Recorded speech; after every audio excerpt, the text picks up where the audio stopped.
Welcome and thanks for joining us for Two Steps Forward, our daily Bible study. I'm James, this is Aid, and we are up today to episode 322 and Matthew chapter 9. So Matthew's Gospel, just to remind us, is we have it first of four in our Bibles, but it's the one that is most distinctly written to people of Jewish descent. It by far has the most Old Testament quotations in it.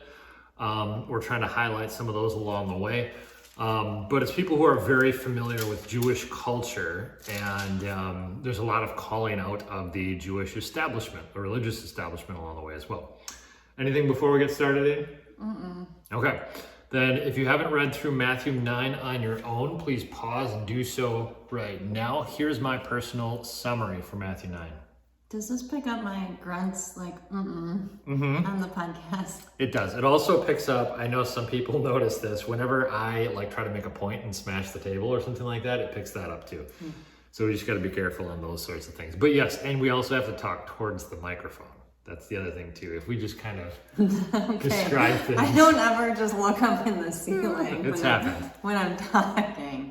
You don't edit them, I do. So it's happened. But yes, Matthew chapter 9, make sure to read through your Bible at home for this. And here's my personal summary. After crossing the Sea of Galilee, some men brought to Jesus a paralyzed individual lying on a mat. And Jesus told the man to take heart because his sins are forgiven. The Jewish leaders accused him of blasphemy by announcing forgiveness like this. And he reasoned that forgiving sins is harder than healing, but to prove that he does have the power to forgive, he will also heal this man. He told the man to get up, take his mat, and go home, and he did. And the crowd was amazed and praised God. Jesus walked by the booth of a tax collector named Matthew, the guy who is the author of this gospel. He told Matthew to follow him, and he did. And the Pharisees were offended and asked why Jesus would eat with sinners like this. Jesus said that he came to heal the sick, not those who presume to be healthy. John the Baptist's disciples came to Jesus and asked why he and his disciples don't fast. Jesus explained that it would be improper for them to mourn while the Messiah was here. Jesus is bringing a spiritual newness that cannot be conformed to the old forms, things like religion that required fasting. A synagogue ruler came to Jesus and said that his daughter had died, and he asked Jesus to come and heal her. Meanwhile, a woman who had been bleeding for 12 years crowded up around Jesus and touched his cloak, and she was healed. When Jesus got to the synagogue ruler's home, he said that the girl is just asleep, and everyone laughed at that comment. He went in, he took the girl by the hand, and she was healed. Two blind men followed Jesus, crying, "Have mercy on us, Son of David." Jesus asked them if they believed that he was capable of healing them. They replied both that they did, and Jesus told them that due to their faith, they would indeed be healed. But he told them not to tell anyone. And also a demon-possessed man was then brought to Jesus, and he drove out the demon, and the man who had been mute was now able to speak. The crowd again is amazed at this, but the Pharisees thought he was doing it by the power of Satan. Jesus went through all the towns, healing and preaching the gospel. He had compassion on people, and he told his disciples that the opportunity was great, but that the workers were few, and they were therefore to pray for more gospel workers. This is Matthew 9.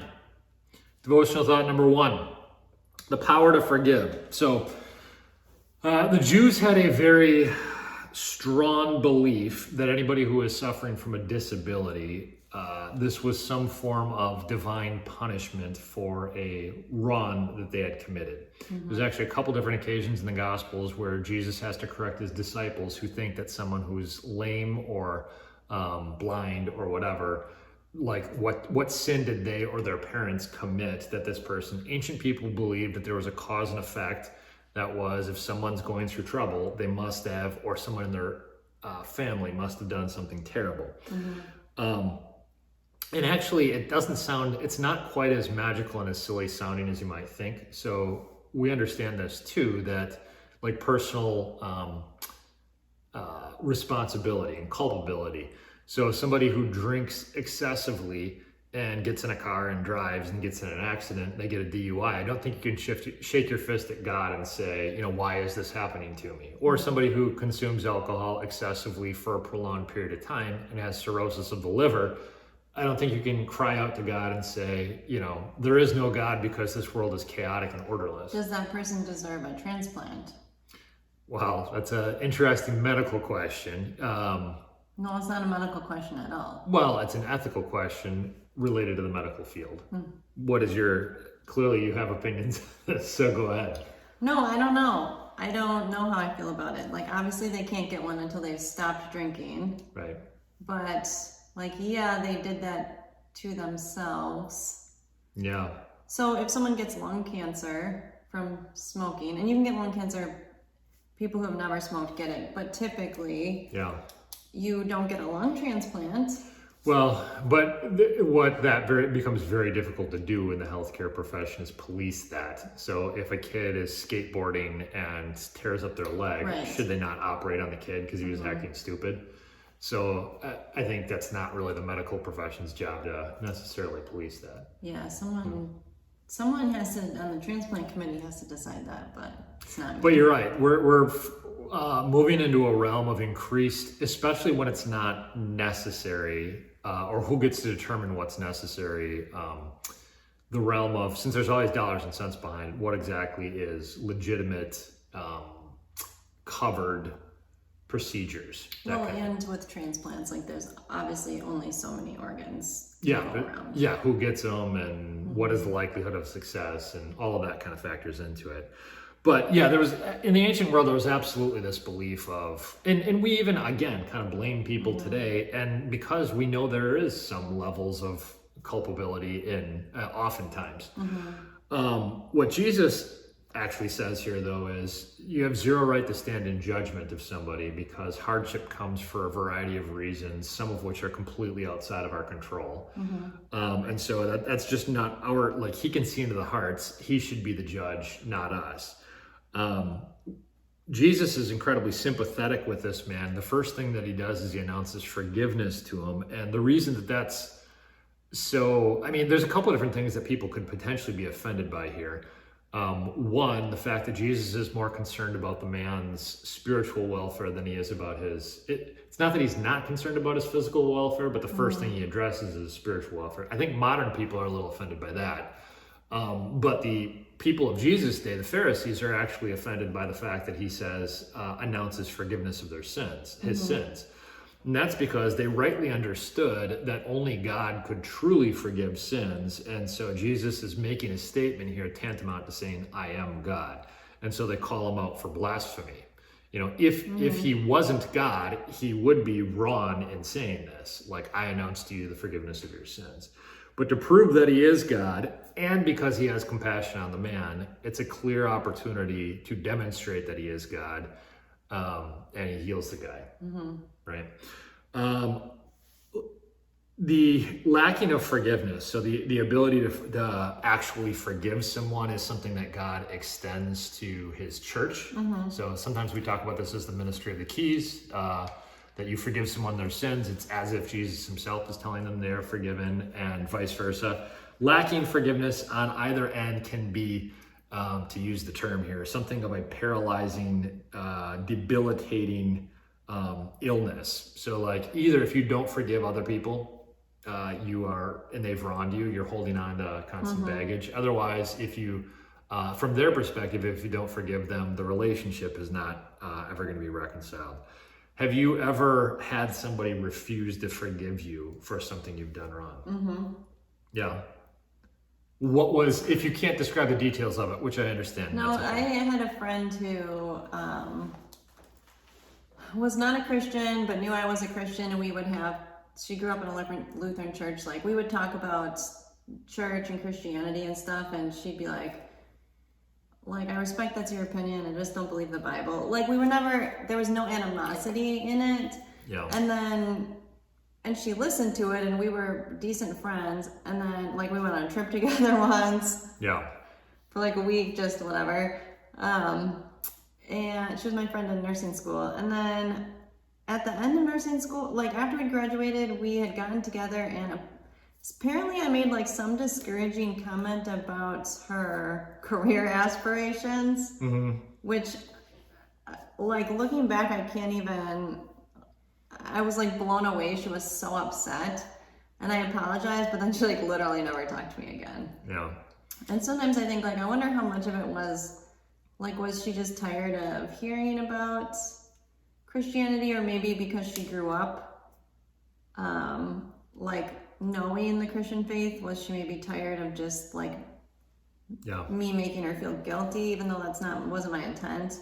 Yeah, I think once you lock into certain truisms, like all Christians are just hypocrites, and if you buy that to some extent, then the moment that you see a Christian show any level of at least what you perceive to be hypocrisy, it just is this self-affirming evidence and confirms to them that they need to cut off the relationship. So I've seen that happen before. I've had one or two people who, maybe sort of cut off relationship or just kind of disengaged with me because, again, legitimately, I said or did something wrong.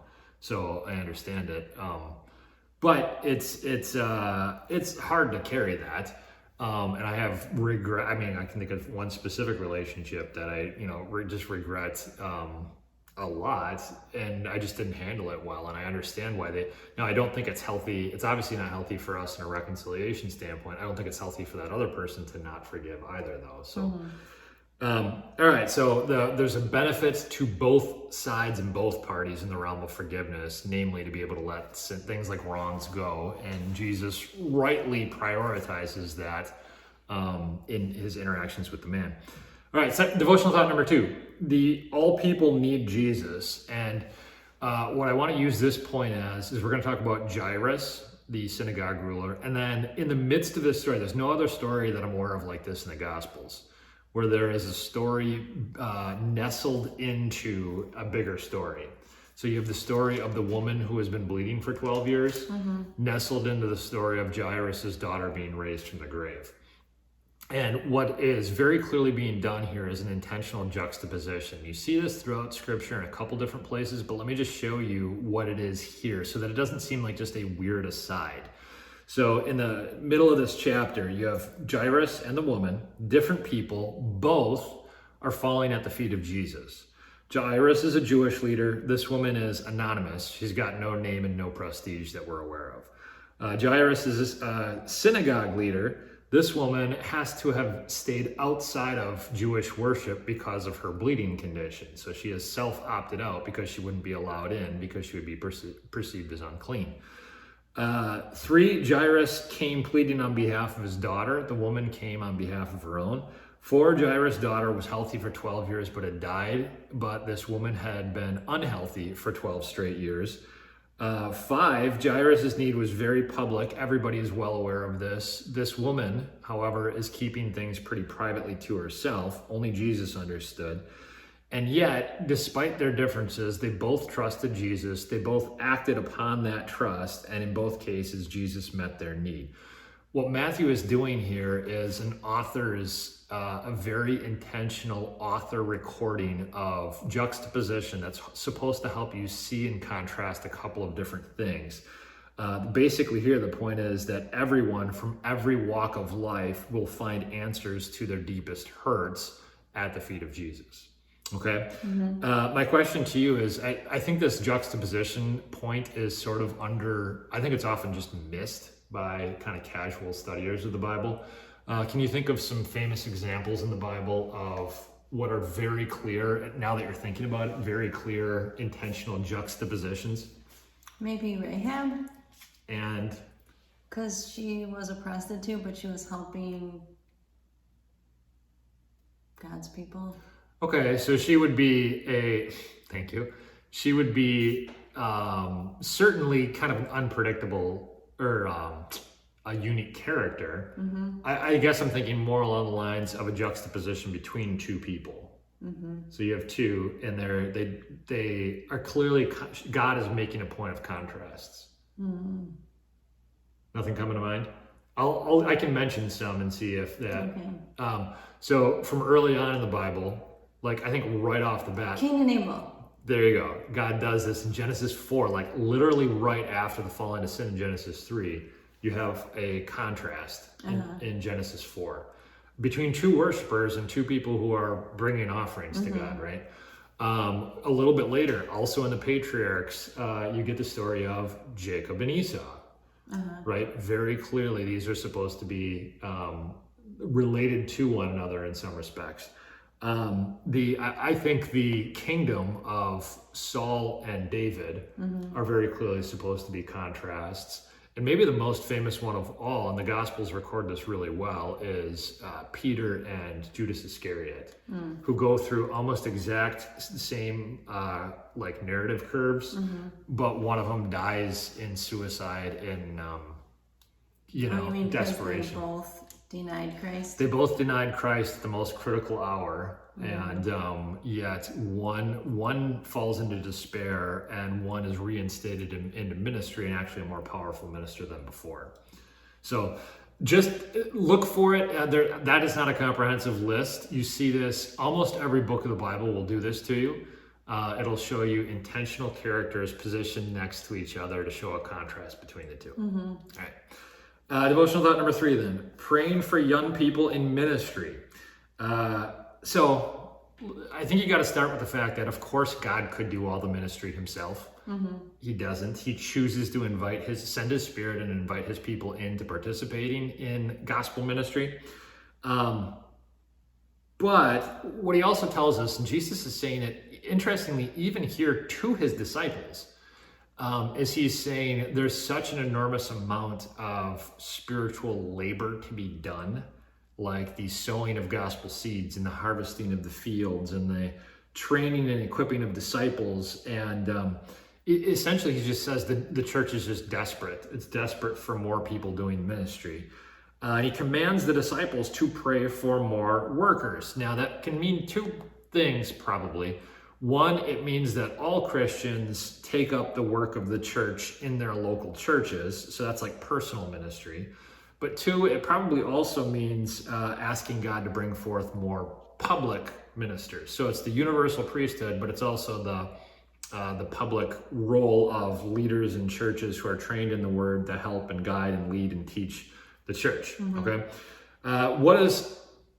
If we're praying for more leaders, which is pretty much, honestly, for me, a daily prayer in the church. I pray for more leaders in our church. I pray for more diversity. I pray for more, gifts, unique types of gifts. But what does encouraging some young people into public ministry, which is not a quick process, that is not an overnight process, and what does encouraging all Christians into personal ministry practically look like? So if you're going to say, yeah, we're a church who encourages young people into ministry, or we're in a church that encourages all people into ministry in a personal way, what does that maybe look like? Like asking people to lead growth groups. Okay. So I think even asking people gives them some level of confidence. Like, oh, someone thinks I can do this. Like, maybe I can do this. Okay. So yeah, I think you're right. I think that's a good example of like personal empowerment. Like, wow, yeah, so-and-so thinks highly enough of me that maybe I am capable. And so it's not just the opportunity, it's the empowering component of it. What about like public ministers then, too? Any thoughts? I mean, was it? I don't let me know ask that you I would this. ever encourage someone to go into public ministry. Okay. Let me ask you, in your church growing up, was there any kind of specific intentional recruitment and identification of kids with certain types of gifts to go into ministry? No. Okay, that's interesting. Well, you have to understand that going into ministry was a little bit different. You know, like you don't, in my church body, you don't go to school for 12 years too. It's less formal types of education, Yeah. I mean, there were like different worship leaders and stuff, people who had gifts and were then asked to do that. But I mean, but the other thing is like we had one pastor who we had forever. Like, I don't want to say there were like no opportunities, but like I don't know. I also grew up in a more rural area, so what are they gonna like church plant another AOG church in this small town? You know, as Yeah, I wasn't there tons of times, but I do remember being there once and seeing like missionaries present. Yeah. And I Yeah. literally recall them talking about praying for mission work and praying for missionaries. Sure. So maybe I just missed it. People were like, "You're definitely No not one fit asked for ministry." specific. So yeah, maybe. So I definitely, this was very much a thing within our church body, and there's also a very clear like schooling system, like a path that. but I people feel like go down. within your church body, they just tell everyone to go into public ministry. Yeah. And Well, I don't know that that's true. I think it's getting a bunch of kids together around for a while and a chance to sort of observe them, and then. But I think just generally speaking, one of the things that you do is you sort of put your money where your mouth is. And so as a church, if you really care about the future generation of ministers, you do have to contribute to it in some way, shape, or form. So for instance, our church, a portion of what we get in our offerings and give out in our offerings just goes directly towards training future public ministers, because it's a process. You want them to be well trained, and that's part of like our great commissioning thing. That's part of the way that we encourage them into ministry. You know, so all right, anything else with Matthew chapter 9? no, I don't think so. Okay, can we close with the prayer then? Heavenly Father, why don't we do exactly that, what we talked about in our third point, and ask for more ministers moving forward, even though we can only do what we can in the present, and sometimes we get hyper focused on our own local setting.